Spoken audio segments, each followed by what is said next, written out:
tentang bahasa Jawa kemarin itu agak panjang, jadi aku membuat part 2 ini untuk jurusan bahasa Inggris dan bahasa Mandarin.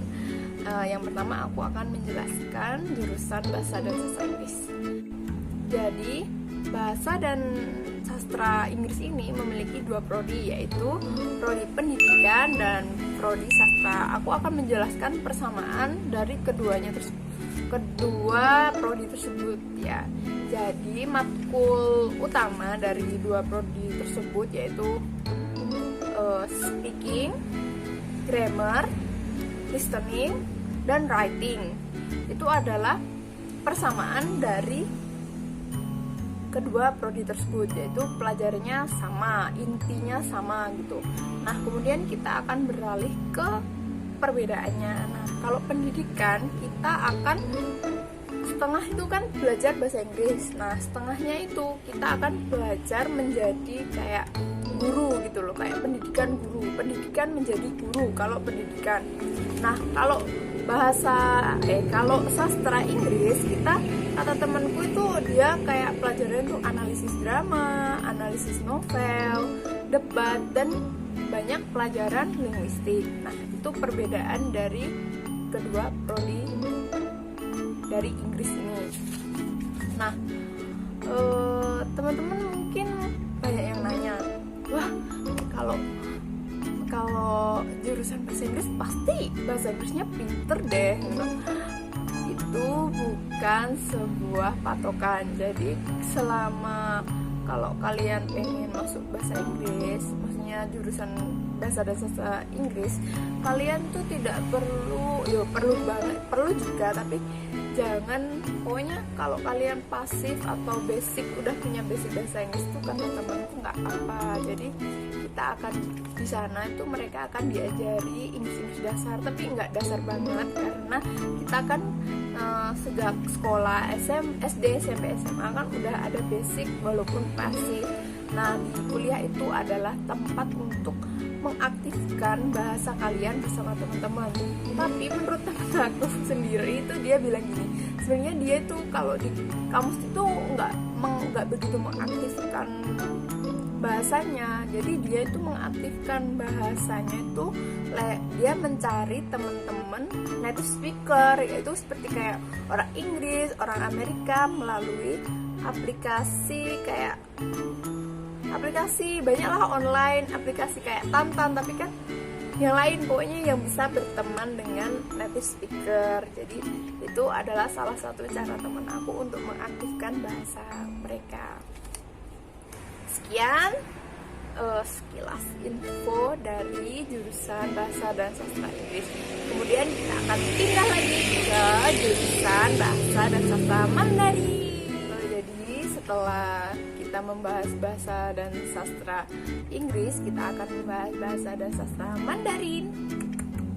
Jadi jurusannya itu bahasa dan sastra Mandarin, prodi pendidikan bahasa Mandarin. Jadi prodinya cuma satu aja.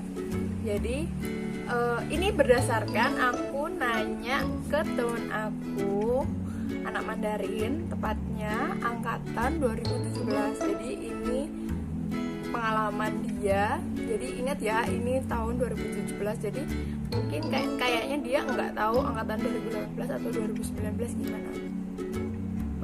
Kalau kelas bahasa Mandarin tuh sama seperti Inggris dan bahasa Jawa, yaitu berdasarkan jalur masuk SNMPTN, SBM, SPMB gitu.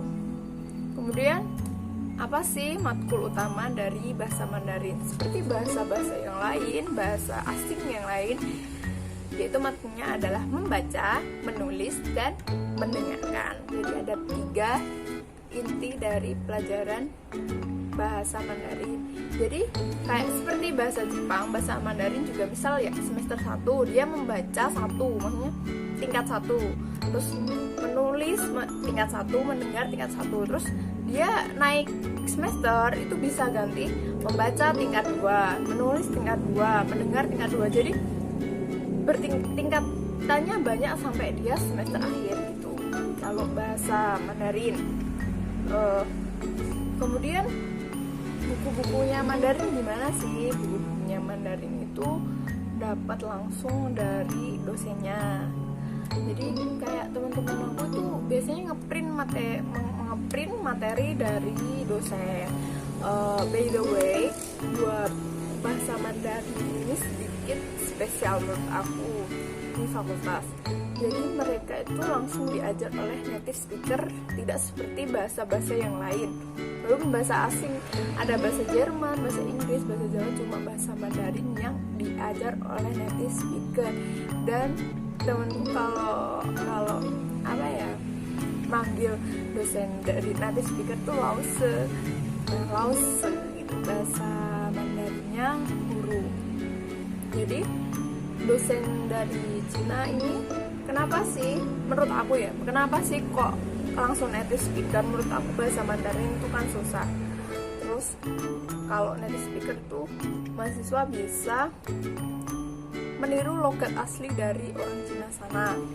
Dan enaknya mereka kayak semester 2 atau 3 itu udah bisa banget ngomong sehari-hari dengan bahasa Mandarin. Tapi di samping ada kelebihan, ada juga kekurangannya, yaitu kan native speaker nggak bisa bahasa Indonesia dan bahasa Inggrisnya kata temenku nggak begitu gitu loh.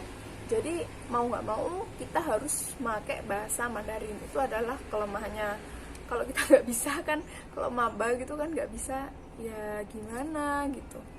Tapi it's okay, karena yang diajar native speaker itu hanya matkul membaca, menulis, dan mendengarkan. Kalau matkul-matkul yang lain kita diajar oleh dosen lokal. Dan informasi dari aku dan terutama dari teman-temanku, pastinya terima kasih banyak buat teman-temanku Isma, Nilam, Reva, dan Tika sudah menjawab semua pertanyaan-pertanyaan aku untuk membuat konten ini. Terima kasih banyak. Kalian jangan lupa nonton video teman aku yang bahasa Jawa. Jangan lupa Instagram teman aku taruh di description box. Mungkin kalian mau nanya boleh banget, karena aku sudah minta izin ke mereka. Oke, sekian, bye bye.